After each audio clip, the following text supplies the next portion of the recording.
Halo sobat, balik lagi sama Nostalgia Film. Tempatnya kita mereview film jadul berkelas, serta menyajikan film baru yang belum pernah kalian tonton. Kali ini Nostalgia Film akan membawakan alur cerita film yang baru lagi. Film yang menceritakan seorang perempuan yang bekerja sebagai cleaning service.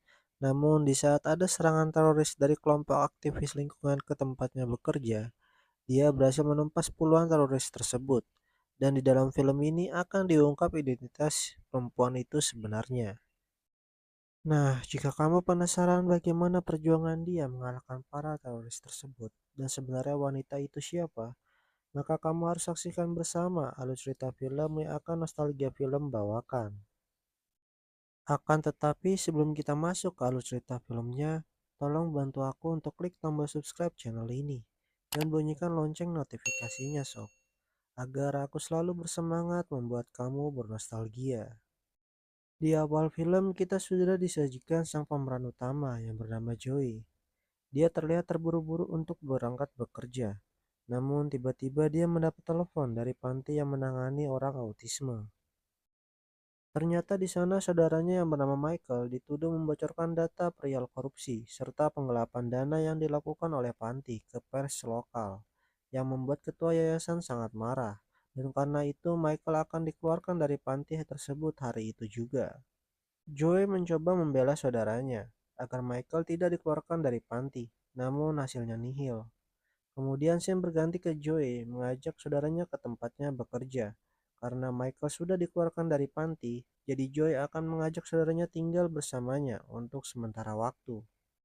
Akan tetapi karena Joey harus bekerja, jadinya Michael harus menunggunya sampai selesai bekerja. Mereka pun sampai di tempat kerjanya Joey. Nama perusahaan tempat Joey bekerja adalah Agnian Energy. Joey lalu menyuruh Michael untuk menunggunya di lobi bersama dengan security perusahaan yang bernama Big Ron. Setelah itu dia segera menemui bosnya, tetapi dia sempat dimarahi dan langsung disuruh bosnya membersihkan kaca di lantai 51 yang dikotori oleh burung. Kemudian scene berganti ke Michael. Di sana dia dilayani dengan baik oleh Big Ron. Namun di saat Big Ron mengurus hal lain, Michael menyusul Joel ke dalam. Balik lagi ke Joy.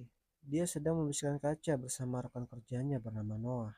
Sementara itu, nanti malam ternyata ada pesta besar di perusahaan tempatnya bekerja untuk merayakan saham perusahaan Agnian yang sedang mencapai puncaknya. Setelah itu, Shin memperlihatkan pesta yang sudah dimulai. Semua pemegang saham serta para petinggi perusahaan sudah hadir di sana. Sedangkan Joy masih sibuk dengan pekerjaannya. Namun tiba-tiba dia dikagetkan oleh kedatangan saudaranya. Joy menyuruhnya untuk turun, akan tetapi Michael malah ngambek dan pergi meninggalkannya. Lalu bosnya Joy bertanya perihal apakah dia sudah membersihkan kaca yang dikotori oleh burung. Joy menjawab dia akan segera ke sana, tapi bosnya menyuruhnya segera membersihkannya atau dia tidak boleh pulang. Dengan terpaksa Joy langsung menuruti perkataan bosnya. Saat Joy sibuk dengan pekerjaannya, di pintu masuk tiba-tiba ada 6 pria bertopeng misterius datang. Ternyata mereka diundang agar mereka melakukan pertunjukan untuk memeriahkan acara. Kemudian Sim berganti ke Joy. Dia sedang dibawa naik oleh bosnya. Akan tetapi tiba-tiba dua orang yang menggunakan topeng misterius datang dan langsung menembak bosnya. Joy yang tidak tahu apa yang terjadi di ruangan bosnya memanggil bosnya, tetapi tidak ada jawaban. Joy panik, tapi di satu sisi kini ruangan sistem sudah dikuasai oleh para manusia bertopeng tadi.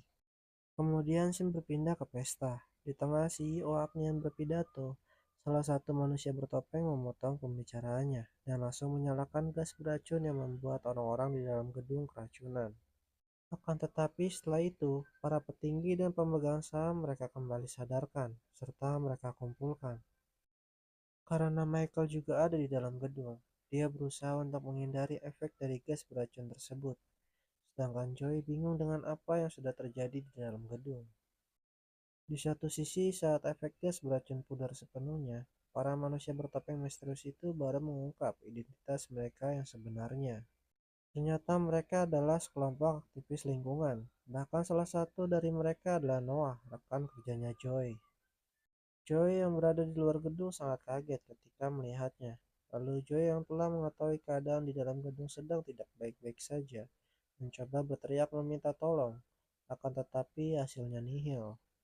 Dia langsung berusaha turun ke bawah menggunakan tali, akan tetapi talinya tidak cukup, jadi dia stuck di lantai tempat para petinggi perusahaan sedang disandra. Sementara di dalam gedung, para aktivis yang berubah menjadi teroris memberikan penjelasan maksud mereka melakukan ini semua. Mereka ingin mengungkap keburukan perusahaan Agnian ke publik, sekaligus meminta pertanggungjawaban atas kematian rekan mereka yang bernama Lena Lenza saat ingin menyuarakan keburukan perusahaan Agnian di persidangan. Gofrey, sang CEO Agnian, mencoba bernegosiasi agar masalah ini dibicarakan baik-baik saja. Akan tetapi Noah langsung membungkam mulutnya hingga Gofrey tewas. Joey yang melihat kejadian itu langsung segera kembali ke atas. Dia pun langsung membuat sinyal SOS agar orang-orang di bawah melihat dan langsung memanggil polisi. Karena sinyal SOS dari Joey, polisi segera meluncur ke gedung Agnian. Akan tetapi hal itu juga dengan cepat diketahui oleh para teroris. Ketua mereka yang bernama Markus langsung menyuruh Noah menemukan orang yang membuat sinyal tersebut. Kemudian meminta kepada Z yang sedang merata sistem untuk memberikan peringatan kepada polisi kalau mereka sedang menyandra para petinggi perusahaan. Di sisi lain, Gerald, sang adik dari pemilik perusahaan, mencoba melarikan diri, yang kemudian dengan mudah dikejar oleh Markus. Baik lagi ke Joy, dia sudah ditemukan oleh Noah. Noah langsung menyuruh Z untuk menaikkan Joy, akan tetapi Joy langsung segera merusak keranjang yang sedang membawanya naik. Sementara itu di dalam gedung, di saat Markus berusaha membawa Geralt kembali, Noah tiba-tiba datang ke situ. Kemudian Noah dengan sengaja melakukan kudeta dan menembak Markus, serta membuang jasadnya keluar. Bukan itu saja, orang-orang yang dari awal mengikuti perintahnya Markus pun dibunuh, kecuali Z, karena dia mau mengikuti perintahnya Noah. Dan kini yang memimpin aksi pemberontakan ini sepenuhnya adalah Noah.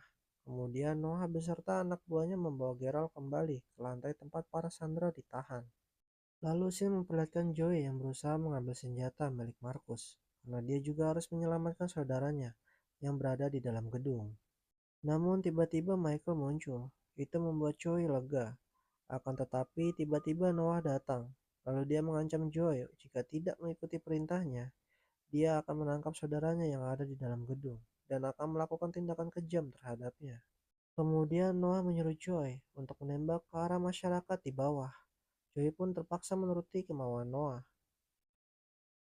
Karena tindakannya tersebut, para polisi serta FBI menganggap Joy lah yang sedang melakukan aksi kriminal.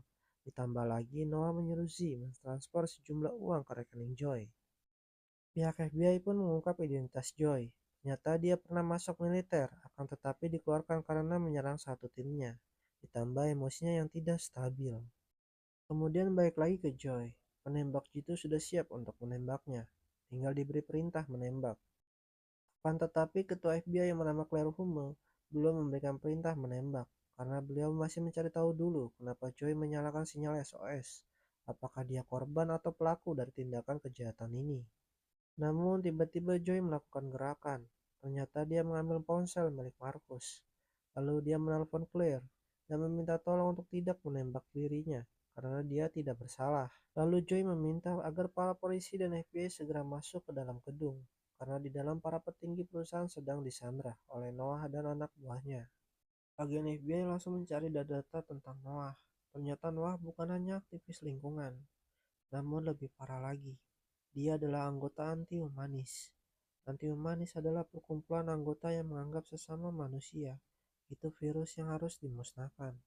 Setelah itu Shin memperlihatkan seluruh publik sudah mengetahui kalau gedung Agnian telah diserang oleh sekelompok aktivis lingkungan. Sedangkan di dalam gedung, para petinggi serta pemegang saham dipaksa mengakui dosa dan aib mereka di masa lalu agar dapat dipertontonkan ke publik.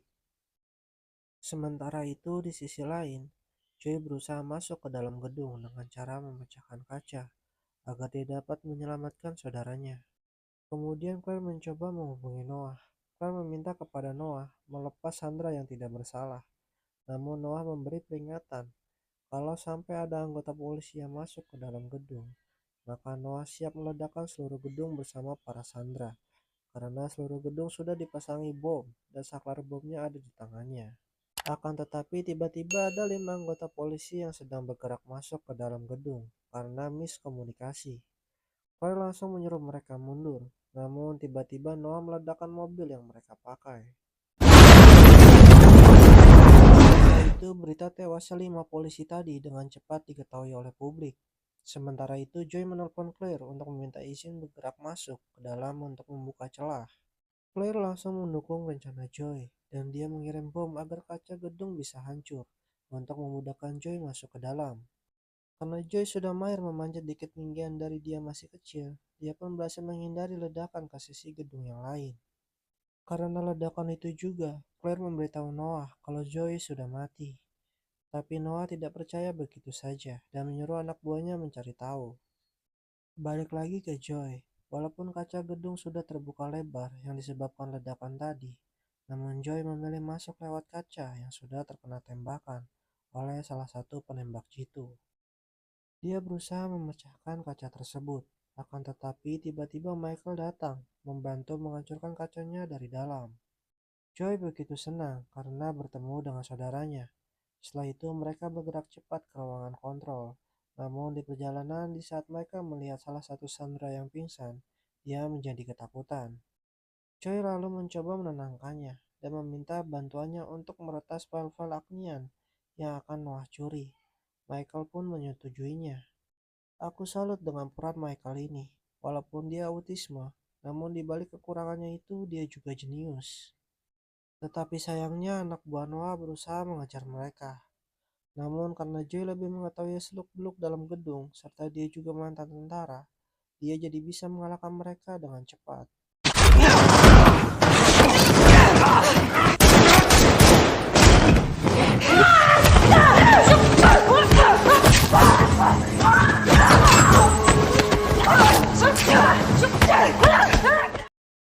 Di sisi lain, saat Z melihat masuk Noah yang ingin membunuh semua orang di dalam gedung termasuk dirinya, dia kaget serta berusaha kabur. Namun anak buahnya Noah langsung menembaknya. Tetapi kebetulan Joy ada di situ juga dan langsung menembak anak buah Noah itu. Setelah itu mereka masuk ke ruangan sistem. Kemudian Joy langsung meminta kepada Michael untuk meretas file-file yang akan dicuri oleh Noah. Sesudah berhasil melakukannya, Joy langsung memberitahu hal itu kepada Claire. Kemudian dia meminta tolong kepada Claire untuk mengamankan saudaranya dulu, sedangkan dirinya akan menghadapi Noah untuk mengambil saklar bom yang ada di tangannya. Shin pun bergantikan Noah yang akan mendatangi Joy, dan Joy sudah sangat siap untuk berhadapan dengannya. Sementara itu, karena ruangan sistem sudah kosong, jadi sudah tidak ada yang memantau. Pihak polisi jadi bisa masuk ke dalam gedung dengan mudah. Pihak polisi sudah berhasil mengamankan para sandera, akan tetapi sayangnya bom sudah dipasang di tubuh mereka masing-masing. Jadi saklar bom yang ada di tangan Noah harus segera direbut. Di sisi lain, Joy sedang berusaha mengalahkan anak buah Noah yang tersisa. Setelah semua anak buahnya sudah Joy kalahkan, tinggal Noah yang tersisa. Lalu mereka pun bertarung.